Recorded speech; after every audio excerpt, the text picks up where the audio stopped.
Welcome back after a long absence to making Heavenly Tower easier. Since the last video, I have indeed been continuing to make the quest up this tower as simple and pain-free as it possibly can be. And now I have a few more of my ideas to document things that have made the process even more smooth and streamlined. In the last process up the tower, I managed to find a fairly decent and easy system for going up these initial floors, but the difference this time is in the number of stock slots that I'm able to use to make this initial process easier. Rather than using my generic third slot for these opening levels, I now use my fourth slot, which is a material farming slot and also very fast slot, principally geared towards Sunset's Howl, Paparazzi Paradise and Deep Sea Dying. This is generally quite good for red enemies and quite good for being quick. We've got Maglev, or now the true form Bullet Train Cat, Manic Lion Cat,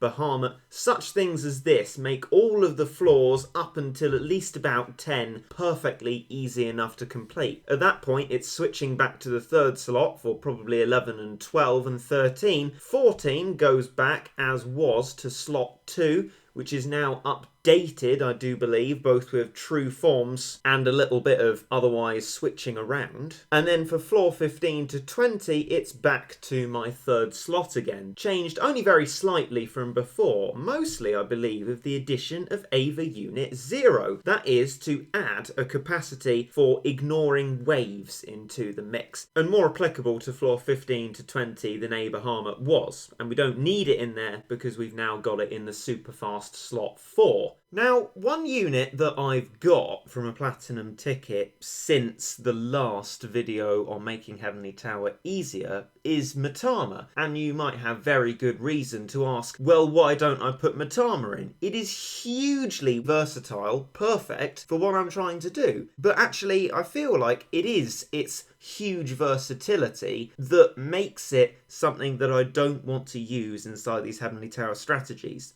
Throughout the whole game, in fact, am reserving Mitama as a unit that I will only bring out when I am absolutely, resolutely stuck on something else and cannot for the life of me do it with anything else, including upgrading their talents. That is in the interests of balance and keeping it challenging enough for myself and interesting enough for you watching it. For that reason, Mitama isn't making an entry into any of my strats. You can see just here in floor 21 that's coming up just now, a strategy I made which would have made floor 21, 2 and 3, for example, really easy just because it had Mitama in it. She takes away the intrigue and possible ingenuity in creating strategies and just makes things work. I really feel like that isn't the spirit of this quest. So I guess in that sense you could say in absolute terms I'm not making it as easy as it can possibly be. But this Mitama rule is something that I carry across the whole entire game, and that's why you won't see her in any of the strats here.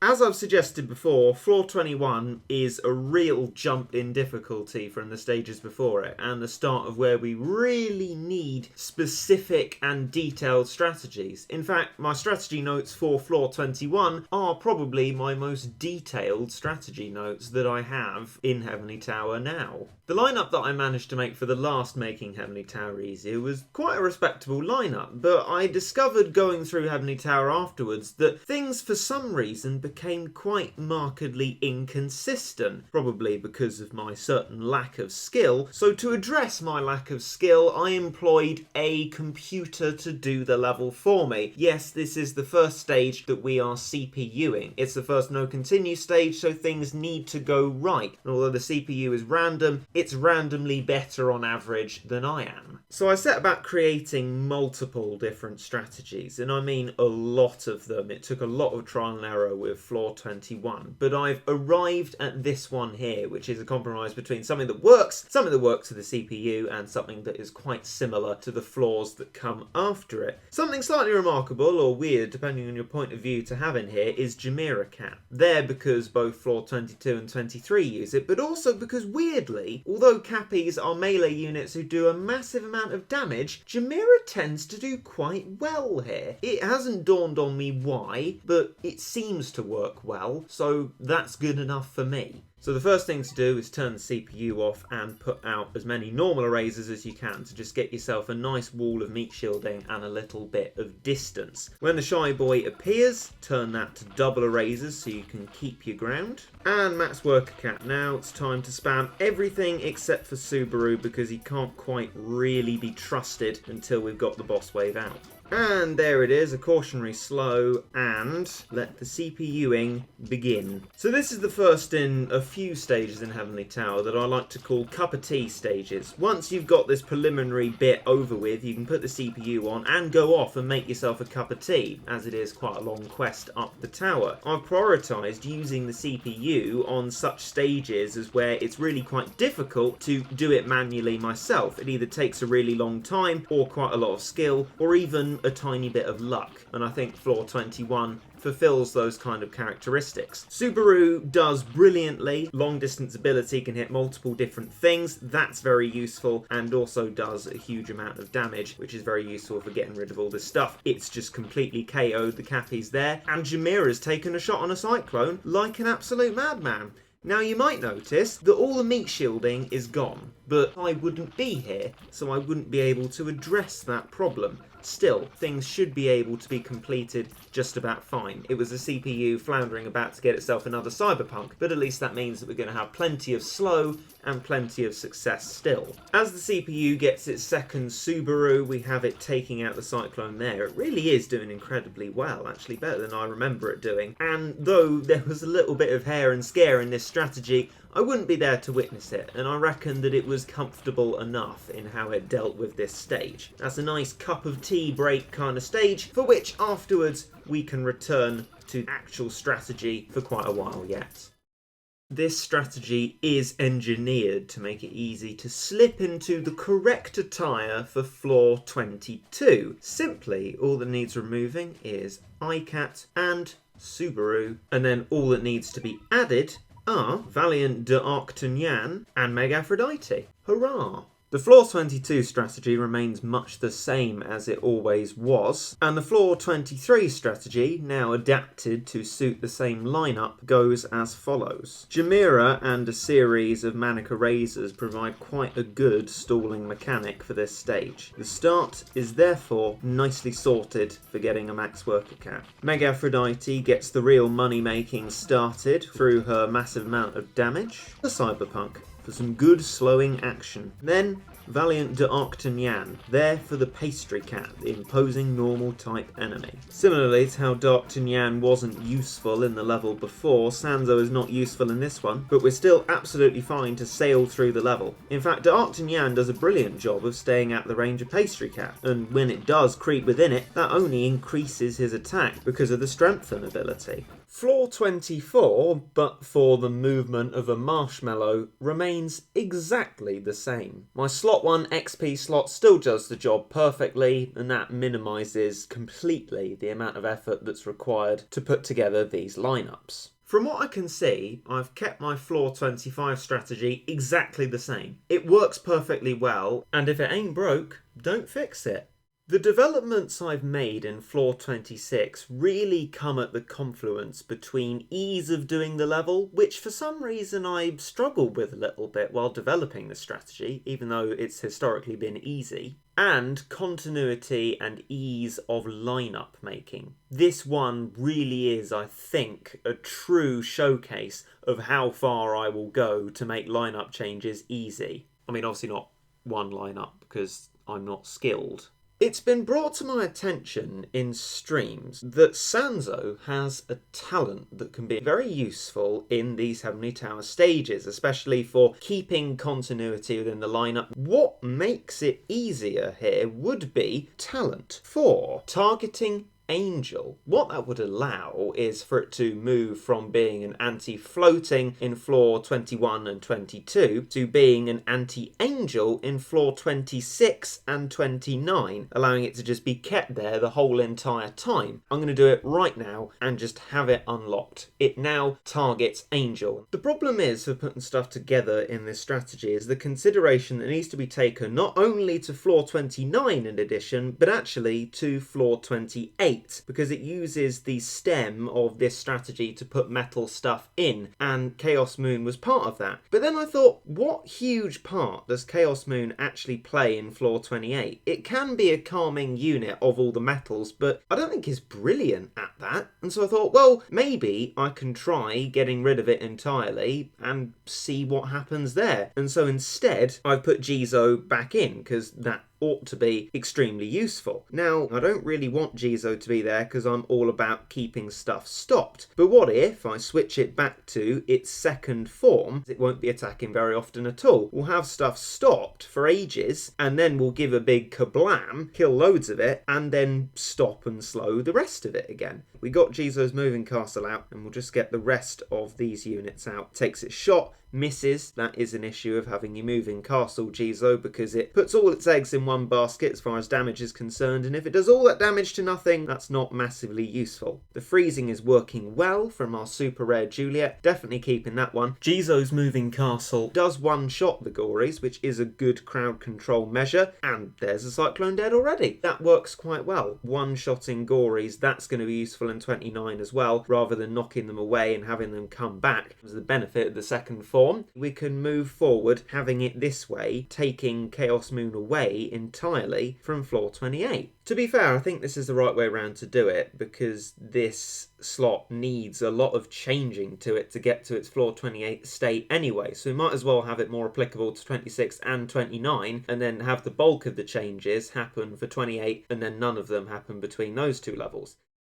This set of Heavenly Tower strategies revolves around using 3 battle slots. We have a slot A, a slot B, and a slot C. Most of the strategies flip between slot A and slot B. The reason being that there are sort of different design philosophies for lineups for the Heavenly Tower stages. So slot A for most of the tower is a more meat shield heavy type of lineup. Slot B, that's introduced in floor 25, is less of a meat shield orientated lineup. The use of slot C comes where after floor 26 the strategy is copied and then put into this third slot. That's because slot A changes slightly between floor 26 and 29, where we use exactly the same lineup, so instead of having to replace back what was already there, we've copied what was already there over, so we can copy it back and use it again in floor 29. Since the last rendition of this, there's been a few rounds of updates that have given true forms, important true forms, to some units, which have actually enabled this to become a completely uber-free floor 27 strategy, without even Hajiri in it. Those are the true form of Lumbercat, Weed Whacker Cat, which goes in here, and the true form of Heavyweight Cat, Ectoweight Cat, which goes in here. Both, in my view, I don't know the actual science and mathematics behind it, feel like they have massively increased proc rates.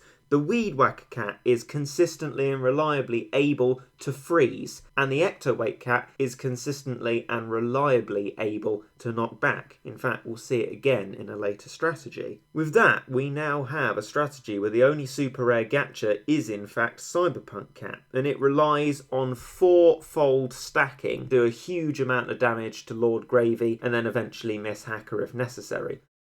What I was previously beginning to develop my floor 28 strategy into was something that could be very easily controlled and left alone to CPU towards victory. And that has worked impeccably. But looking over it, it has dawned on me that there doesn't really seem a really big need for the CPU. I could prioritise it elsewhere and make this process a little bit quicker. My reasoning for that is that the start of the battle has to be carefully controlled regardless of the strategy, and that takes up probably half of the battle. So why not just continue with the effort that I've already put in and not have to have a CPU on? Feels like almost a little bit of a waste of a CPU otherwise. So I've introduced Hayabusa in place of Chaos Moon, updated some of the units that are in there, and now what I've got is an opportunity to do it nice and quickly because of the raw power of Hayabusa. Now for floor 29. As just discussed, it uses exactly the same lineup as floor 26, allowing me to make no changes whatsoever to the lineup and allowing that to be far more blissful than having to make the changes. The start provides a nice opportunity for getting the worker cat up to max before the boss wave. And so we've actually maxed our monies by the time the Brollos enter, with a similar philosophy to a correctly executed floor 22 of having loads of erasers there to stall the Brollo progress. The next thing to do is to establish a Jizo there for lots of attack power against both black and angel enemies. And the idea of this is that it's going to build up a huge attack and absolutely wallop those Gories into the void of nothingness. Slow them, and now that Professor A is about, bring Meg Aphrodite into the battlefield so she can deal with Professor A. This is a floor that I've been toying with CPUing or not, because as you can see, even in these stages, it can get a little bit difficult. But ultimately, floor 29 doesn't take a huge amount of time, as you can see there with the Professor A now dying, so I just have to hold my nerve and keep spamming everything that I can for a good while. And now that floor 29 is completed, slot C is no longer needed. If you were employing the same strategies as I was and you've not got so many slots to be working with, you don't really need the third one. Now, floor 30, a very difficult floor, is made inordinately easier by the appearance of Shadow Gao, and probably De Octon Yan as well. But what I really failed to do when first establishing strategies with those such units was make something which flows well into other lineups that I'm going to use. And I had a little bit of deliberation over how I might do this, and then realised that the strategy that I developed and still really like for floor 33 might be quite a good one for floor 30 as well. We have at the top a combo that increases attack and defense, both very useful for a Shadow Gal that's desperately trying to do loads of damage to a Hermit Cat and also survive more hits when that Hermit Cat catches it out. And a one meat shield like this works perfectly fine when accompanied by Octopus Cat for pushing outwards into the battle, which is what is undoubtedly going to happen when you have two units such as these. Things getting caught out, well, De Octon Yan does a good job at that, because when it does get caught out, it gets a strengthen ability and becomes stronger and defeats things more easily. Cyberpunk can be established into the battle, might have a very rare opportunity to actually hit the Hermit because of how variable its location will be, but it's just there if it can be used, and if not, everything else works fine. Fishman Cat is very good for doing little jabs at Hermit and taking its health down, and of course you've got the tankiness of these Titan units. Perfectly good for floor 30, and as it's exactly the same lineup as floor 33, it makes it very much easier and more bother-free to make my way through the tower. Floor 31 and floor 32 now share a slot, in the same way that floor 30 and floor 33 do. Because both of these two floors here have an absolute load of enemies coming in that you traditionally want a meat shield for, these are slots with, I present to you, 5 meat shields apiece, as was the case previously with floor 32. I've just moved over to floor 31 because what is good for one is actually good for the other as well. The primary basis of it is loads of meat shields behind which you have Shadow Gao. There's also Meg Aphrodite to establish once the battle has been going for a little while, and Ultralan the Ultraman, who comes in second to stall the enemies after Shadow Gao has been getting monies from killing them. So realistically, the order goes as such. We also have Manic Macho legs for the many peons that you'll find in floor 32, and Glass Cat for stalling in both of them. Speaking of stalling, Slow Beam, as is usual throughout the tower, is equipped here. So we start off with no worker cat upgrades at all, because saving for Shadow Gao, it's more efficient not to do the worker cat upgrade. However, for a little bit of stalling, we will employ Glass Cat, which will slow Craze Cat for a decent length of time, especially for how cost effective it is. It won't be worth doing it again, because as you can see, by this point, other enemies will have appeared. But that's bought us plenty of time, enough time, so that by the time the Crazed Cow arrives, we are able to get Shadow Gao and start meat shielding around it. It's really all about getting as many monies as we can in this initial section, hence not even upgrading the worker cat at all at the moment, so that we can get Ultralan the Ultraman and start regulating the field. Slow them, that's another precaution we can take, and now that we have Ultralan the Ultraman out and Shadow Gao as well, that's about the closest the enemies are going to get to us. We'll soon be getting enough monies for Meg Aphrodite, and once we got her, it will be an easy push forward to victory.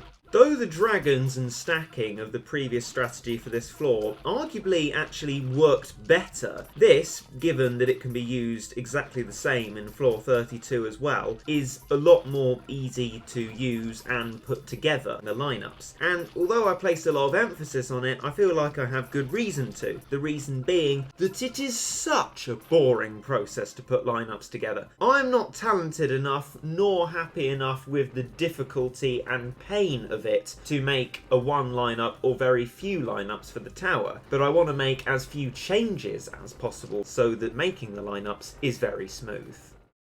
The process goes as follows in floor 32. Quite similar, really. What we're doing is slowing down the crazed tanks and putting out the fast cheap meat shields to stall them where they are and using manic macho legs when there are lots of squire rails. Then Shadow Gal could be put out a little bit later, perhaps as the reindeer appears on the field. That's when we first really need something damaging, and that means that Shadow Gal has all the opportunity, all of its health to be able to deal with that reindeer. When that's dealt with, Ultraland the Ultraman can be brought out, and the same process as in floor 31 can be initiated, and the crazed tanks won't have any chance to kill bits of my army. That makes for avoiding Rich Cat on both of these levels, but not sacrificing too much ease in the process. Floor 33 was, I think, fantastic to come across as a strategy through such adversity, as previously discussed, and I have not felt the need to change it. All I've really done is just add some more specifics on the strategy to make sure I don't get caught out, and adding Dark Tunyan when I got it, because it targets traitless enemies specifically. But other than that, it remains the same, and it's influenced floor 30, as you well know.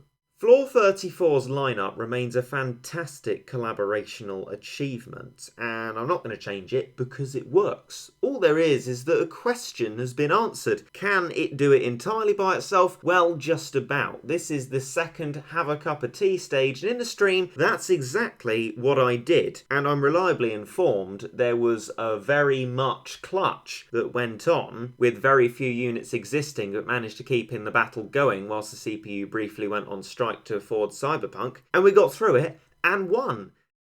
Since getting D'Arc Tunyan, floor 35 and floor 36 have been going from easy strength to easy strength. It's fast, it's powerful, perfect for these levels that you just push through, run up towards the base having started immediately, without even much of a care to what you're doing. Floor 35 and floor 36 are a brilliant break from the difficulty of normal Heavenly Tower stages at this point. And because they are so easy, it has been quite easy to make a strat that works well for both of those stages. Punch, punch, punch, and Sportswoman combo at the top. That's defense and attack. Then a nice fast meat shield, some good no-nonsense waves, especially for floor 35, nice tanky unit as has always been there, indomitable Shadow Gal, and of course the fast valiant D'Arc Tunyan. As long as I actually remember to start these stages, which I now fairly reliably do, there is absolutely no issue with either of them.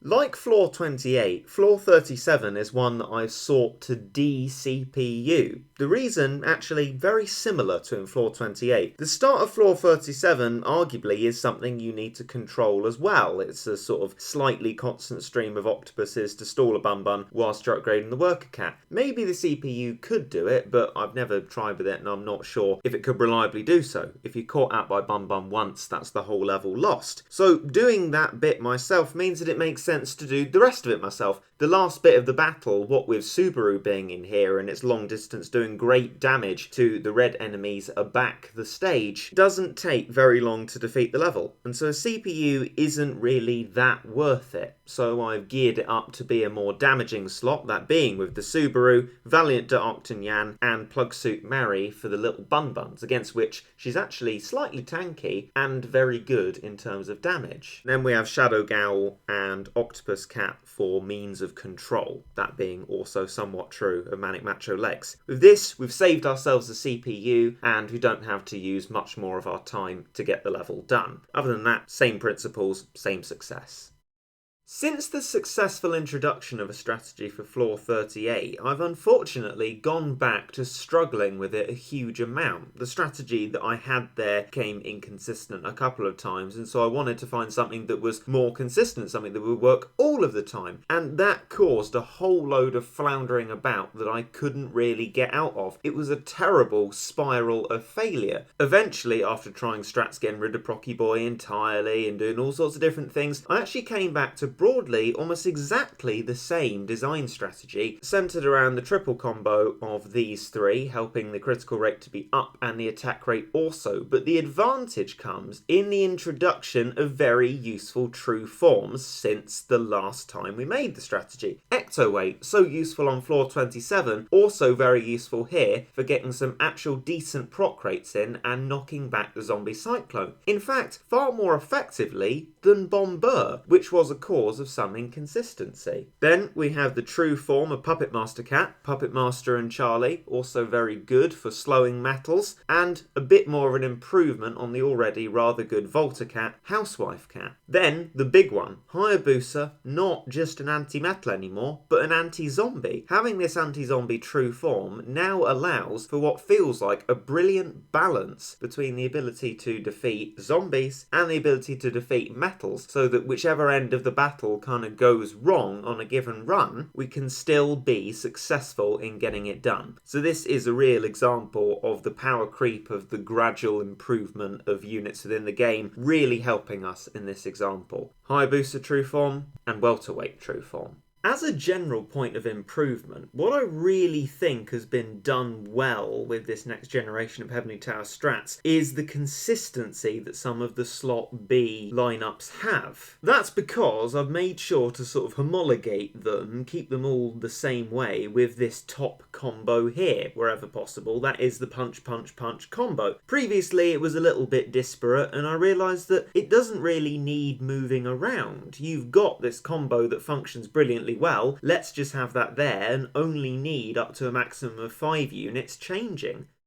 Floor 39, though, is my new favourite achievement of the Heavenly Tower. When I last left it in this series, I had managed to just about scrap together a strategy that would sometimes be able to beat the level, but was, as I said, very intensive. Needed to be got absolutely right with the timings and with a fair degree of luck as well to be able to get it done. And that was partly in the effort to not use a rich cat. But even with a rich cat, it was still difficult. It was still quite torturous and still something that going up through the Heavenly Tower I would dread coming to before we finally finished it a floor later. So I thought, well, what do I do when I don't like doing it myself? Get something else to do it. Can I make a floor 39 CPU strat? Yes, I can. And now I've done it. It took a lot of trial and error, but finally I have managed to create something that is pretty brilliantly consistent, and I am really happy with it. It is based around, of course, the combo which we've seen for a little while in these latest floors, the combo that is so brilliantly CPU friendly, long recharge times, only 148 monies each, not a bother if the CPU spams them, which of course it will. There isn't much money available within this level, which is why we've got tanky, good value units such as Manic Island, somewhat the Seafarer Cat, definitely Can, and also Zamboni in its green shell true form. But we do need some form of meat shielding. How are we going to get out meat shields if the CPU is only going to be tapping a few things now and then when it gets the monies? Not all of the things all of the time, because that's what it absolutely doesn't do here.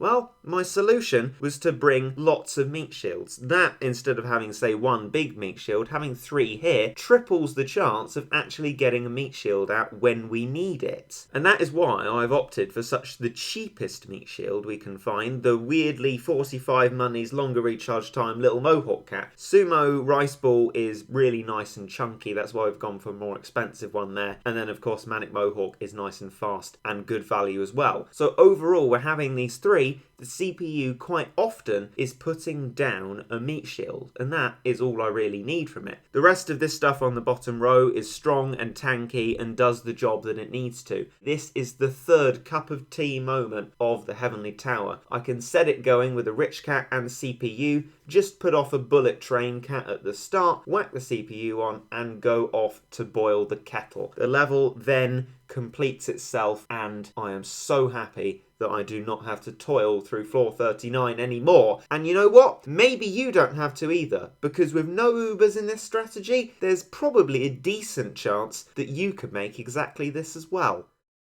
And finally, floor 40. This one has actually remained largely the same as the last strategy that I made for it because it worked very well. I think since that strategy came the revelation that the rover at a certain level could survive a shot from Yalala. At that point, focusing a strategy around rover became massively useful and massively important.